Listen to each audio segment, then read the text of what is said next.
I'd always heard the stories about night shifts in hospitals.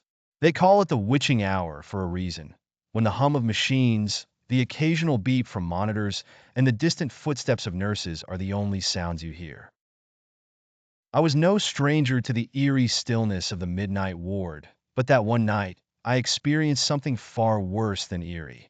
Something I can never explain. It was around 2:30 a.m., a time when even the most restless patients had fallen into uneasy sleep. I was assigned to the fourth floor, where we kept the long-term care patients, those who were terminally ill, comatose, or simply forgotten by their families. The isolation of the ward was palpable, and I often felt like I was the only living thing roaming those dimly lit hallways.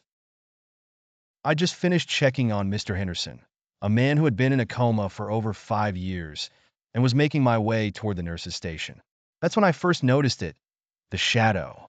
At first, I thought it was just my tired eyes playing tricks on me. But as I blinked and rubbed my eyes, the shadow didn't vanish.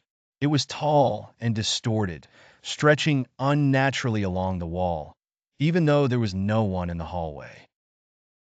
I froze, my breath catching in my throat. The shadow seemed to move, slithering along the wall, defying the direction of the light. I told myself it was just the flickering overhead lights. But then it turned the corner.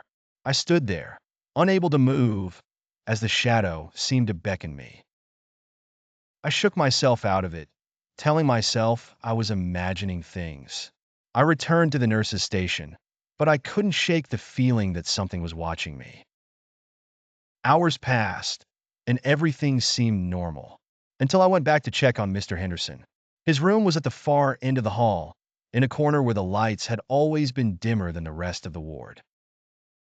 As I approached his door, I saw it again, the same shadow, stretched along the floor, slipping under the crack of his door. My heart pounded in my chest, and every rational part of me screamed to turn around and leave. But I couldn't. I opened the door slowly, my hand trembling as I reached for the light switch. The room remained bathed in the faint glow of the moon through the window, casting long, thin beams of light across the bed. Mr. Henderson lay there, unchanged, his chest rising and falling slowly as usual. But the shadow, it lingered in the corner of the room, no longer against the wall, but hovering near the bed. I blinked hard, trying to convince myself I was seeing things. But when I opened my eyes again, the shadow was gone. For the rest of the night, I didn't leave my seat at the nurse's station. When my shift ended, I rushed home, trying to push the memory to the back of my mind. But the next night, the shadow returned. And this time, it wasn't confined to Mr. Henderson's room. It followed me down the hallways, creeping closer and closer, until I could feel its cold presence right behind me. I transferred floors the next day, but I never forgot that shadow. Even now, every time I walk into a hospital at night, I feel it watching,